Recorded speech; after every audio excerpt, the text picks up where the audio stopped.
अस्सलाम वालेकुम, welcome to the fresh episode of the tech show. यार आप लोगों को पता है कि पाकिस्तान के अंदर जो मोबाइल्स को प्रोटेक्शन वो काफ़ी ज़्यादा इसलिए काफ़ी ज़्यादा महंगे पड़े जाते हैं, स्पेशली तौर पर अगर हम लोग आईफोन्स की बात करते हैं। लेकिन आज आप लोगों को जो पहली अपडेट देने वाला, उसके बाद आप लोगों को ना थोड़ा बहुत हौसला हो जाएगा कि पाकिस्तान के अंदर जो आपको आईफोन की प्राइस मिल रही होती है ना, वो दुनिया के अंदर सबसे महंगे नहीं है। एक कंट्री ऐसा भी है जहाँ पर दुनिया के सबसे ज़्यादा महंगे आईफोन और पाकिस्तान के काफ़ी ज़्यादा वो क्लोज भी है। अभी रिसेंटली एक रिपोर्ट सामने है जिसके अंदर ये चीज़ रिसर्च की गई कि अगर आप लोग आईफोन 14 128 GB वाला लेते हो ना दुनिया के डिफरेंट कंट्रीज के अंदर, तो आप लोगों को कहां पर सबसे ज्यादा सस्ता मिलता है। अब अगर हम लोग सबसे पहले यूएसए की बात कर लेते हैं, अब क्योंकि यूएसए की ही कंपनी है एप्पल, तो वो लोग जब प्रोडक्ट को लॉन्च करते हैं तो उसके अंदर सारे के सारे टैक्सेस इंक्लूडेड होते हैं। तो सबसे सस्ता अगर आप लोगों को लेना तो वो तो आपको यूएसए के अंदर ही मिलेगा, जो कि है $799 का। इससे सस्ता आप लोगों को दुनिया के अंदर कहीं पर भी नहीं मिलेगा। साथ में कनाडा, क्योंकि उनके तो वो कनाडा की मार्केट को भी देख रहे होते हैं, वहां पर दूसरे नंबर के ऊपर $822 है। लेकिन एक काफी इंटरेस्टिंग चीज यहाँ पर आप लोगों को ये भी नजर आएगी कि अगर आप लोग यहाँ पर हांगकांग को देखते हैं तो हांगकांग भी काफी ज्यादा क्लोज है $879 के साथ। ये जो तीन मुल्क है ना, 855 के साथ जापान भी काफी ज्यादा क्लोज है। इवन कि चाइना $841 के करीब है। ये कुछ कंट्रीज हैं जो कि आप लोगों को $800 to $900 के अंदर आईफोन को प्रोवाइड कर देंगे। अब अगर हम लोग यहाँ पर यूरोप की मार्केट को भी देख लेते हैं तो यूरोप के अंदर भी जो आईफोन्स हैं ना वो काफ़ी हद तक महंगे हैं। फ्रांस के अंदर आप लोगों को जो मिलेगा वो $1090 का मिलेगा। स्पेन के अंदर 1079 का मिलेगा, मतलब कि काफ़ी हद तक $1000 को क्रॉस कर जाते हैं। $150 से $200 का जो टैक्स है वो यूरोप के मार्केट के अंदर भी पड़ जाता है। अब हमारे लिए काफ़ी इंटरेस्टिंग चीज़ ये है कि अगर आप लोग तुर्की की मार्केट को देखते हो ना, तो तुर्की एक ऐसी मार्केट है एप्पल के यूजर्स के लिए जहाँ पर दुनिया के सबसे महंगे आईफोन्स मिलते हैं। अब जो आईफोन आप लोगों को अमेरिका के अंदर $800 का मिलेगा ना, तकरीबन वो तुर्की के अंदर आप लोगों को $1818 का मिलेगा, मतलब कि डबल से भी एक्स्ट्रा प्राइस है। 1800 में से अगर आप लोग 800 निकाल देते हो तो 1018 जो डॉलर है वो एक्स्ट्रा पड़ जाते हैं। पाकिस्तान की अगर हम लोग सिचुएशन की बात करते हैं तो अभी मैंने रेट का पता किया पाकिस्तान के अंदर अभी, क्योंकि जेबी फोन्स काफ़ी ज़्यादा चल रहे हैं, नॉन पीटीए लोग ले ही नहीं रहे, तो जेबी मैंने आईफोन 14 128 GB वाले की प्राइस पता की, वो आपको 165,000 के करीब मिलेगा। अगर हम लोग इसके अंदर पीटीए के टैक्स को इंक्लूड कर लेते हैं तकरीबन 1.5 लाख के करीब, तो आपको ये तकरीबन 165 प्लस 150 तकरीबन आपको 3,20,000 से 3,50,000 के दरम्यान में पड़ जाएगा। तो अगर आप लोग यहाँ पर कन्वर्जन करते हो 3,50,000 को डॉलर के अंदर कन्वर्ट करते हो तो आपको 1200 तकरीबन 36 के करीब डॉलर्स पे करने पड़ेंगे।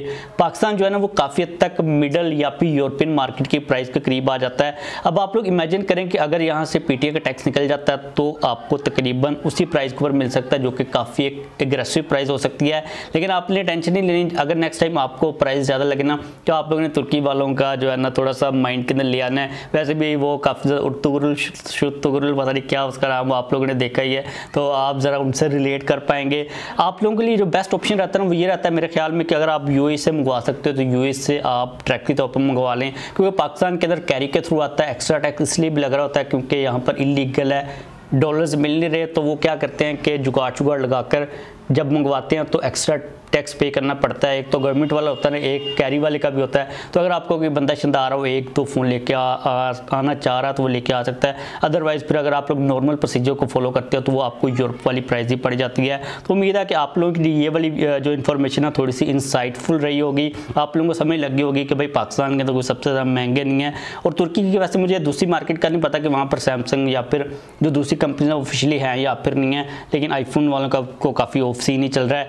अब नेक्स्ट अपडेट है ना, काफ़ी ज़्यादा छोटी सी, काफ़ी ज़्यादा लोगों के क्वेश्चंस इंटरनेट के ऊपर सर्कुलेट कर रहे थे कि एप्पल का जो Vision Pro है उसके अंदर जो डिस्प्ले लगे हुए हैं भाई वो कौन से हैं। तो आपको पहले मैं बता दूं कि 2 4K डिस्प्ले लगे हुए हैं, एक इस आंख के ऊपर एप्पल ने लगाया हुआ है, दूसरा इस आंख के ऊपर लगाया हुआ है। और मुझे एक काफ़ी फ़नी चीज़ लगी और ये काफ़ी ज़्यादा इंटरनेट के ऊपर भी चल रही थी कि अभी रिसेंटली एप्पल ने iPadOS के अंदर एक अपडेट दिया कि अगर आपका कोई बच्चा iPad को यूज़ कर अपनी आँखों के ज़्यादा क्लोज करके तो वहाँ पर नोटिफिकेशन चला जाएगा, आप डिस्टेंस को मोनीटर कर सकते हो, आप उसको दूर करवा सकते हो, आपको पता चल जाएगा। लेकिन थोड़ी देर के बाद एप्पल Vision Pro का अनाउंस करता है और आपके मुंह के यहाँ पर आंखों के करीब डिस्प्ले को घुसा देता है। तो ये मुझे काफ़ी ज़्यादा वियर्ड चीज़ लगी थी। अब यहाँ पर ये इन्फॉर्मेशन सामने ये है कि आपको जो एप्पल Vision Pro के अंदर डिस्प्लेज मिलेंगे ना वो 90 हर्ट्ज के ऊपर मोस्टली ऑपरेट करे होंगे, मतलब उनके अंदर कोई 120 हर्ट्ज का तो रिफ्रेश रेट मौजूद नहीं है, वो 60 हर्ट्ज और 90 हर्ट्ज के दरमियान में मीन्स के अडाप्टिव रिफ्रेश रेट के साथ आएंगे। जो प्रो वाले फ़ोन है उनके अंदर में 120 हर्ट्ज मिलता है, लेकिन मुझे समझ नहीं आती कि जो डिस्प्ले आंखों के करीब घुसाया हुआ एप्पल एग्जांपल लें, वहाँ पर 90 हर्ट्ज की 120 हर्ट्ज होता तो बेटर था, लेकिन उनको ज़्यादा पता होगा, हमें इतना ज़्यादा सियाना बनने की ज़रूरत नहीं है। मुझे लगता है कि उन्होंने 2 जो चिप्स लगाई R1 चिप चून किया वो ज़्यादा ऑप्टिमाइज़ कर लेगी, लेकिन एट द एंड उसने रहना तो 90 हर्ट्ज ही है, वो 120 हर्ट्ज का मुकाबला तो नहीं कर सकता, चाहे आप लोग जितना मर्जी उसको ऑप्टिमाइज़ वगैरह कर ही लें। तो नेक्स्ट अपडेट है ना, हमारे लिए मोस्ट अवेटेड अपडेट है। आप लोगों को पता है कि व्हाट्सएप वाले रोज़ कोई ना कोई नया फीचर घुसा देते होते हैं, लेकिन एक चीज़ आप लोगों ने व्हाट्सएप के ऊपर ज़रूरी सुनी होगी कि अगर आप किसी को कहते हो ना कि भाई पिक्चर्स मुझे सेंड करो, तो वो जब करता है ना तो आगे से जो क्वालिटी होती है वो बिल्कुल ही तबाह हो जाती है, और बाद में उसको कहना पड़ता है यार प्लीज़ मुझे डॉक्यूमेंट्स के अंदर सेंड कर दो, क्योंकि जो व्हाट्सएप होता है ना वो डाटा को काफ़ी ज़्यादा कंप्रेस करता है।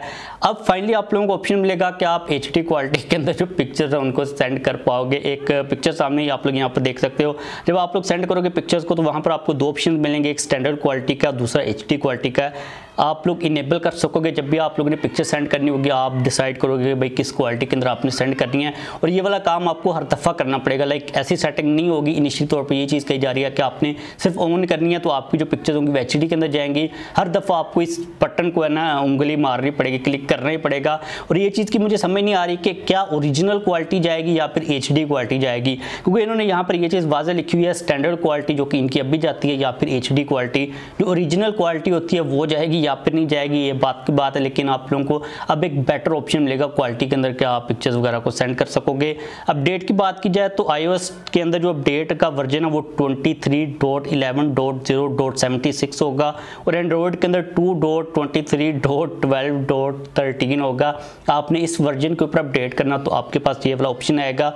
अभी वैसे ये बीटा के अंदर ही चल रही है, तो होपफुली आप लोगों के पास जल्दी अपडेट आ जाएगी। और ये मोस्ट अवेटेड फीचर था। इसके अलावा जितने भी ऐसे कोई फजूल से उल्लू फुल्लू के फीचर्स आते रहते हैं वो इतने ज़्यादा यूजफुल नहीं होते, ये एक्चुअल में चीज़ की काफ़ी ज़्यादा रिक्वायरमेंट थी। इसके बाद मूव करें आज की लास्ट अपडेट के ऊपर, तो ये काफ़ी इंटरेस्टिंग है। अभी रिसेंटली 7 न्यू कंपनीज ने ना PTA के साथ रजिस्ट्रेशन किया है, PTA ने उनको लाइसेंस दिया है। अब ये वाली जो 7 कंपनीज हैं ये IoT के रिलेटेड कंपनीज हैं, और एक कंपनी काफ़ी इंटरेस्टिंग है जो कि है पेप्सी कोला, मतलब ये पेप्सी को जिनके लेज चेज वगैरह हैं, इन लोगों ने अपने आप को रजिस्टर करवाया as a IoT company with PTA। कुछ खास मुझे समझ नहीं आई कि ये क्या करेंगे इस लाइसेंस को लेके। इसके अलावा 6 और कंपनीज भी हैं।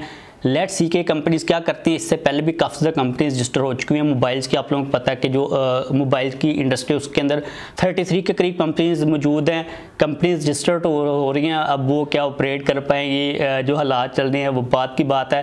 लेकिन अच्छी बात है कि इनको लाइसेंस दिया गया 5 साल तक के लिए। लेट्स सी कि ये क्या करते हैं, ये कोई कमर्शियली काम करते हैं या फिर नहीं करते। IoT का आप लोगों को पता है कि इंटरनेट ऑफ थिंग कहते हैं। अब लेट्स सी कि ये क्या टेक्नोलॉजी लेके आते हैं, कोई अपने लिए ये काम करते हैं या फिर पब्लिकली कोई ऐसा कमर्शियल काम करते हैं। पेप्सी को मुझे काफ़ी ज़्यादा इंटरेस्टिंग लग रही है क्योंकि इनके पास बजट काफ़ी ज़्यादा, इनके पास पैसे बहुत ज़्यादा हैं।